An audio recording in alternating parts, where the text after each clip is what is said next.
रश्मिरथी द्वितीय सर्ग। कर्ण का आश्रमवास।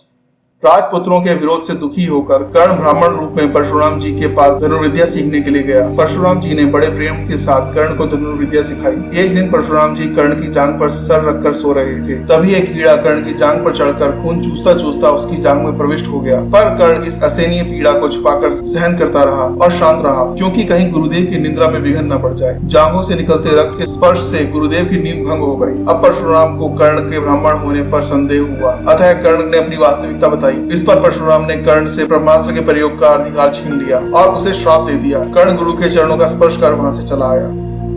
शीतल विरल एक कानन शोभित अद्युतिका के ऊपर, कहीं उस प्रसरण चमकते झरते, कहीं शुभ निर्झर। जहाँ भूमि समतल सुंदर है, नहीं दिखते हैं पाहन। हरियाली के बीच खड़ा है विस्तृत एक उटज पावन। आसपास कुछ कटे हुए पीले धन खेत सुहाते हैं। शशक मूस गिलहरी कबूतर घूम घूम कण खाते हैं। कुछ तंद्रिल अलसित बैठे हैं, कुछ करते शिशुका लेहन, कुछ खाते शाकल के दिखते बड़े दुष्ट सारे गौधन। हवन अग्निबुझ चुकी गंध से वायु अभिपरमाती है। भीनी भीनी महक प्राणों में मादकता पहुंचाती है। धूम धूम चर्चित लगते हैं तरु के शमल छदन, कैसे झपक रहे हो शिशु के अलसित कजरारे लोचन जैसे।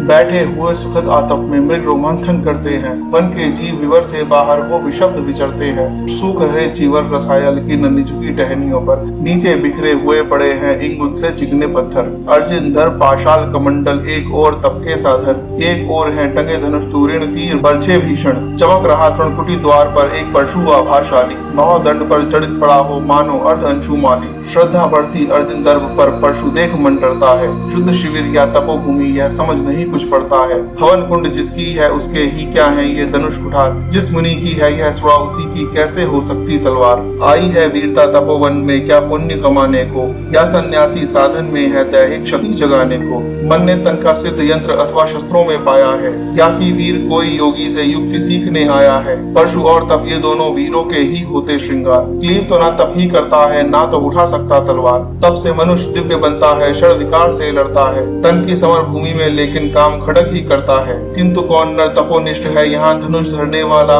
एक साथ यज्ञाग्नि और असी की पूजा करने वाला। कहते हैं इतिहास जगत में हुआ एक ही नर ऐसा, रण में कुटिल काल संक्रोधी, तप में महासूर्य जैसा। मुख में वेद पीठ पे तर्कश, कर में कठिन कुठार विमल। शाप और शर दोनों ही थे जिस महान ऋषि के संबल। यह कुटीर है उसी महामुनि परशुराम बलशाली का, भृगु के परम पुनीत वंशधर व्रति वीर प्रणपाली का। हाँ हाँ वही कर्ण की जांघों पर अपना मस्तक धरकर सोए हैं तरुवर के नीचे आश्रम से किंचित हटकर। पत्तों से छन छन कर मीठी धूप माथ पर आती है, पड़ती मुनि की थकी देह पर और थकान मिटाती है। कर्ण मुग्ध हो भक्ति भाव में मग्न हुआ सा जाता है। कभी जटा पर हाथ फेरता, पीठ कभी सहलाता है। चढ़े नहीं चीटियां बदन पर, पड़े नहीं तृणपात कहीं। कर्ण सजग है उचट जाए गुरुवर की कच्ची नींद नहीं। वृद्ध देह तब से कृषकाया, उस पर आयुध संचालन। हाय पड़ा श्रम भार देव पर असमय यह मेरे कारण। किंतु वृद्ध होने पर भी अंगों में है क्षमता कितनी, और रात दिन मुझ पर दिखलाते रहते ममता कितनी। कहते हैं ओ वस्त्र पुष्टिकर भोग न तू यदि खाएगा, मेरे शिक्षण की कठोरता को कैसे सह पाएगा। अनुगामी यदि बना कहीं तू खान पान में भी मेरा, सूख जाएगा लहू बचेगा हड्डी भर ढांचा तेरा। जरा सोच कितनी कठोरता से मैं तुझे चलाता हूँ, और नहीं तो एक पाव दिन भर में रक्त जलाता हूँ। इसकी पूर्ति कहाँ से होगी बना अगर तू सन्यासी। इस प्रकार तो चबा जाएगी तुझे भूख सत्यानाशी। पत्थर सी हो मांसपेशियां, लोहे से मुझ दंड अभय। नस नस में हो लहर आग की, तभी जवानी पाती जय। विप्र हुआ तो क्या रखेगा रोक अभी से खाने पर, कर लेना घनघोर तपस्या वह चतुर्थ के आने पर। ब्राह्मण का है धर्म त्याग पर, क्या बालक भी त्यागी हो। जन्म साथ शैलोच्छावृत के ही क्या वे अनुरागी हो। क्या विचित्र रचना समाज की, गिरा ज्ञान ब्राह्मण घर में। मोती बरसा वैश्य विषम में, पड़ा खड़क क्षत्रिय कर में। खड़क बड़ा उद्धव होता है, उद्धव होते हैं राजे। इसीलिए तो सदा बजाते रहते वे रण के बाजे। और करे ज्ञानी ब्राह्मण क्या असी विहीन मन डरता है। राजा देता मान भूप का वह भी आदर करता है। सुनता कौन यहाँ ब्राह्मण की, करते सब अपने मन की। डुबा रही शोणित में भूको भूपों की लिपासरण की। और रण भी किस लिए नहीं जग से दुख दैन्य भगाने को, पर शोषक भ्रंत मनुष्य को नहीं धर्म पर लाने को। रण केवल इसलिए कि राजे और सुखी हो मानी हो, और प्रजाएं मिले उन्हें वे और अधिक अभिमानी हो। रण केवल इसलिए कि वे कल्पित अभाव से छूट सके, बड़े राज्य की सीमा जिससे अधिक जनों को लूट सके। रण केवल इसलिए कि सत्ता बड़े नहीं पत्ता डोले, भूपों के विपरीत न कोई कहीं कभी कुछ भी बोले। जो जो मिलती विजय अहन नरपति का बढ़ता जाता है, और जोर से वह समाज के सिर पर चढ़ता जाता है। अब तो यह है दशा की जो कुछ है वह राजा का बल है। ब्राह्मण खड़ा सामने केवल ये शंख गंगा जल है। कहाँ तेज ब्राह्मण में अवयवी की राजा को रोक सके, धरे कुपन पर जबी पाँव वह तत्क्षण उसको टोक सके। और कहे भी तो ब्राह्मण की बात कौन सुन पाता है, यहाँ रोज राजा ब्राह्मण को अपमानित करवाता है। चलती नहीं यहाँ पंडित की, चलती नहीं तपस्वी की, जय पुकारती प्रजा रात दिन राजा जय यशस्वी की। स्थिरता जो सारे समाज का वही अनादर पाता है, जो भी खिलता फूल बुझा के ऊपर चढ़ता जाता है। चारों ओर लोभ की ज्वाला, चारों ओर भोग्य की जय, पाप भार से दबी धसी जा रही धरा पल पल निश्चय। जब तक होगी भूख प्रजाओं के नेता कहलाएंगे, ज्ञान त्याग तब नहीं श्रेष्ठता का जब तक पद पाएंगे। अशन वसन से हीन दीनता में जीवन धरने वाले, सहकर भी अपमान मनुष्यता की चिंता करने वाले। कवि गोविंद विज्ञान विशारद, कलाकार पंडित ज्ञानी, कनक नहीं कल्पना ज्ञान उज्ज्वल चरित्र के अभिमानी। इन विभूतियों को जब तक संसार नहीं पहचानेगा, राजाओं से अधिक पूज्य जब तक ना इन्हें वह मानेगा, तब तक बड़ी आग में धरती इसी तरह अबुलाएगी। चाहे जो भी करे दुखों से छूट नहीं वह पाएगी। थकी जीव समझाकर गहरी लगी ठेस अभिलाषा को, भूख समझता नहीं और कुछ छोड़ खड़क की भाषा को। रोक टोक से नहीं सुनेगा निप्ट समाज अविचारी है, ग्रीवा हर निष्ठुर कुठार का यह मदान अधिकारी है। इसलिए तो मैं कहता हूँ ओ ज्ञानियों खड़क धरो, हर न सका जिसको कोई भी भूखा वह तुम त्रास करो। नित्य कहा करते हैं गुरुवर खड़क महाभयकारी है, इसे उठाने का जग में हर एक नहीं अधिकारी है। वही उठा सकता है इसको जो कठोर हो कोमल भी, जिसमें हो धीरता वीरता और तपस्या का बल भी। वीर वही जो कि शत्रु पर जब भी खड़क उठाता है, मानवता के महागुणों की सत्ता भूल न जाता है। सीमित जो रख सके खड़क को, पास उसी को आने दो, विप्र जाति के सिवा किसी को मत तलवार उठाने दो। जब जब मैं शरचाप उठाकर करतब कुछ दिखलाता हूँ, सुनकर आशीर्वाद देव का धन्य धन्य हो जाता हूँ। जियो जियो ऐ बस तीर तुमने कैसा यह मारा है, दहक उठा वन उधर इधर फूटी निर्झर की धारा है। मैं शंकित था ब्रह्म वीरता मेरे साथ मरेगी क्या, परशुराम की याद विप्र की जाति ना झुक धरेगी क्या। पाकर किंतु तुम्हें इस वन में मेरा हृदय हुआ शीतल, तुम अवश्य होोगे उसको जो मुझ में है तेज अनल। जियो जियो ब्राह्मण कुमार तुम अक्षय कीर्ति कमाओगे, एक बार तुम भी धरती को निश्क्षत्रिय कर जाओगे। निश्चित तुम ब्राह्मण कुमार हो कवच और कुंडल धारी, तब कर सकते और पिता माता किसके इतना भारी। किंतु हाय ब्राह्मण कुमार सुन प्राण कांपने लगते हैं, मन उठता धिक्कार हृदय में भाव ग्लानि के जगते हैं। गुरु का प्रेम किसी को भी क्या ऐसे कभी खला होगा, और शिष्य ने भी कभी किसी गुरु को इस तरह छला होगा। पर मेरा क्या दोष हाय मैं और दूसरा करता क्या, ही सारा अपमान द्रोण के मैं कैसे पैरों पड़ता।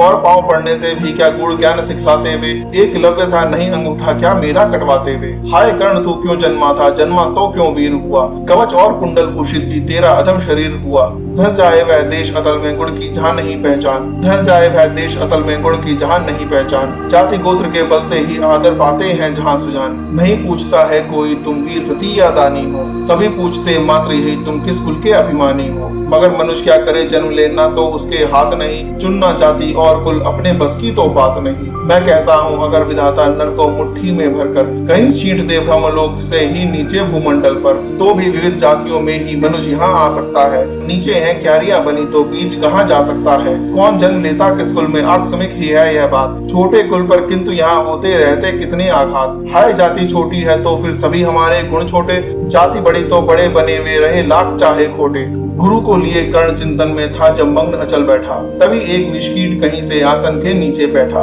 वज्रदंश वह लगा कर्ण के उर को कुतर कुतर खाने, और बनाकर छिद्र मांस में मंद मंद भीतर जाने। कर्ण विकल हो उठा दुष्ट भौरे पर हाथ धरे कैसे, बिना हिलाए अंग कीट को किसी तरह पकड़े कैसे। पर भीतर उस धसे कीट तक हाथ नहीं जा सकता था, बिना उठाए पांव शत्रु को कर्ण नहीं पा सकता था। किंतु पांव हिलाने पर गुरुवर की नींद उचट जाती। सहम गई है सोच कर्ण की भक्ति पूर्ण विहल छाती। सोचा उसने अतः कीड़ी है पिए रक्त पीने दूंगा, गुरु की कच्ची नींद तोड़ने का पर पाप नहीं लूंगा। बैठा रहा अचल आसन से कर्ण बहुत मन को मारे, आह निकाले बिना शिलासा सहनशीलता को धारे। किंतु लहू की गर्म धार जो सहसा आने लगी तन पे, परशुराम जाग पड़े रक्त को देख हुए विस्मित मन में। कर्ण झपट कर उठा इंगितों में गुरु से आज्ञा लेकर, बाहर किया कीट को उसने शत में से उंगली देकर। परशुराम बोले शिव शिव तूने यह की मूर्खता बड़ी, सहता रहा अचल जाने कब से ऐसी वेदना कड़ी। तनिक लज्जा कर कहा कर्ण ने नहीं अधिक पीड़ा मुझको, महाराज क्या कर सकता है यह छोटा कीड़ा मुझको। मैंने सोचा हिला डुला तो वृथा आप जाग जाएंगे। क्षण भर को विश्राम मिला जो नाहक उसे गवाएंगे। निश्चल बैठा रहा सोच यह कीट स्वयं उड़ जाएगा। छोटा सा यह जीव मुझे कितनी पीड़ा पहुंचाएगा। पर यह तो भीतर धंसता ही गया, मुझे हैरान किया। लज्जित हूँ इसलिए कि सब कुछ स्वयं आपने देख लिया। परशुराम गंभीर हो गए, सोच न जाने क्या मन में। फिर सहसा क्रोधाग्नि भयानक भड़क उठी उनके तन में। दांत पीस आंखें तरेर कर बोले, कौन छली है तू? ब्राह्मण है या और किसी अभिजन का पुत्र बलि है तू? सहनशीलता को अपनाकर ब्राह्मण कभी न जीता है। किसी लक्ष्य के लिए नहीं अपमान हलाहल पीता है। सह सकता जो कठिन वेदना, पी सकता अपमान वही। बुद्धि चलाती जिसे तेज का कर सकता बलिदान वही। तेज पुंज ब्राह्मण तिल तिल कर जले नहीं यह हो सकता। किसी दशा में भी स्वभाव अपना वह कैसे खो सकता। कसक भोगता हुआ विप्र निश्चल कैसे रह सकता है। इस प्रकार की चुभन वेदना क्षत्रिय ही सह सकता है। तू अवश्य क्षत्रिय है पापी, पता न तो फल पाएगा। परशुराम के कठिन शाप से अभी भस्म हो जाएगा। क्षमा क्षमा हे देव दया में गिरा कर्ण गुरु के पद पर। मुख विवर्ण हो गया, अंग कांपने लगे भय से थरथर। सूद पुत्र मैं शूद्र कर्ण हूँ, करुणा का अभिलाषी हूँ। जो भी हूँ पर देव आपका अनुचर अंतेवासी हूँ। छली नहीं मैं हाय किंतु छल का ही तो यह काम हुआ। आया था विद्या संचन को किंतु व्यर्थ बदनाम हुआ। बड़ा लोभी था बना शिष्य में कार्तवीर के जेता का। तपोदीप्त शूरमा विश्व के नूतन धर्म प्रणेता का। पर शंका थी मुझे सत्य का अगर पता पा जाएंगे। महाराज मुझ सूत पुत्र को कुछ भी नहीं सिखाएंगे। बता सका ना मैं इसी से प्रभु जाति अपनी छोटी। करे देव विश्वास भावना ना थी कोई और खोटी। पर इतने में भी लज्जा में हाय गड़ा सा जाता हूँ। मारे बिना हृदय में अपने आप मरा सा जाता हूँ। छल से पाना मान जगत में किलविश है, मल ही तो है। ऊंचा बना आपके आगे सचमुच यह छल ही तो है। पाता था सम्मान आज तक दानी व्रती बलि होकर। अब जाऊंगा कहाँ स्वयं गुरु के सामने छली होकर। करें देव करें भस्म ही मुझे देव सम्मुख है मस्तक नत मेरा। एक कसक रह गई नहीं पूरा जीवन का व्रत मेरा।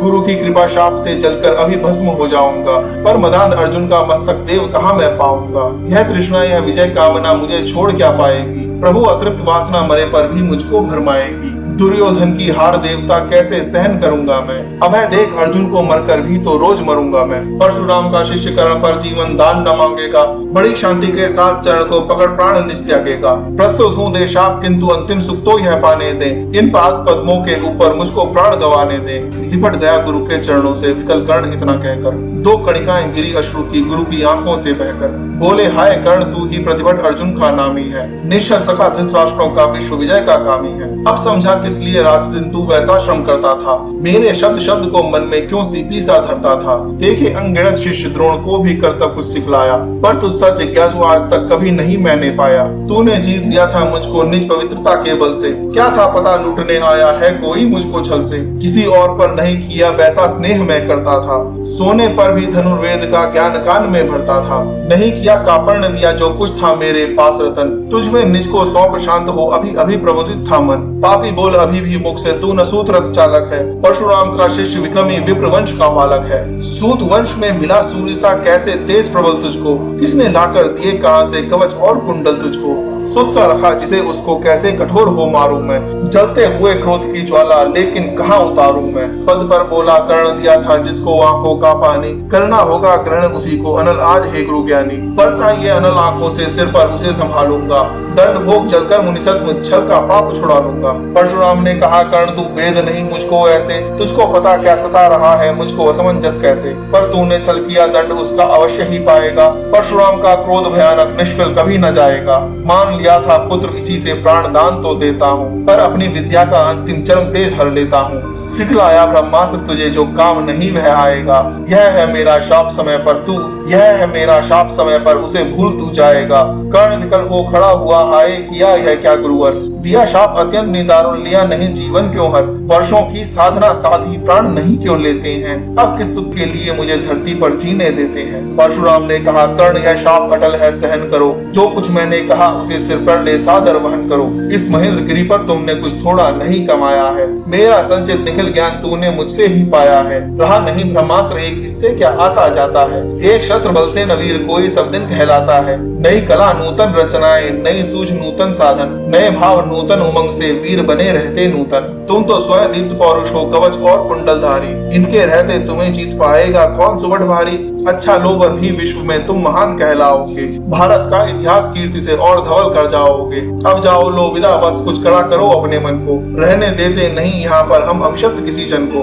हाय छीनना पड़ा मुझी को दिया हुआ अपना ही धन, सोच सोच यह बहुत विकल हो रहा नहीं जाने क्यों मन। वर्ग का पर निर्वाह कभी ऐसे भी करना होता है, इस कर से जो दिया उसे उस कर से हरना होता है। अब जाओ तुम कर्ण कृपा करके मुझको निस्संग करो, देखो मत यूं सजल दृष्टि से वट मेरा मत भंग करो। आह बुद्धि कहती थी ठीक था जो कुछ किया, परंतु हृदय मुझसे कर विद्रोह तुम्हारी मना रहा जाने क्यों जय। अनायास गुणशील तुम्हारे मन में उगते आते हैं, भीतर किसी अश्रु गंगा में मुझे भोर नहलाते हैं। जाओ जाओ कर्ण मुझे बिल्कुल असंग हो जाने दो, बैठ किसी एकांत कुंज में मन को स्वस्थ बनाने दो। है तुम्हें निराश देखकर छाती कहीं न फट जाए, फिरा न लूं अभिशाप पिघल कर वाणी नहीं उलट जाए। इस प्रकार कह परशुराम ने फिरा लिया आनंद अपना, जहाँ मिला था वहीं कर्ण का बिखर गया प्यारा सपना। छूकर उनका चरण कर्ण ने अर्ध अश्रु का दान किया, और उन्हें जी भर निहार कर मंद मंद प्रस्थान किया। परशुराम की चरण की धूली लेकर, उन्हें अपने हृदय की भक्ति देकर, निराश से विकल टूटा हुआ सा, किसी गिरिशृंग से छूटा हुआ सा, चला खोया हुआ सा कर्ण मन में, कि जैसे चांद चलता हो गगन में, कि जैसे चांद चलता हो गगन में।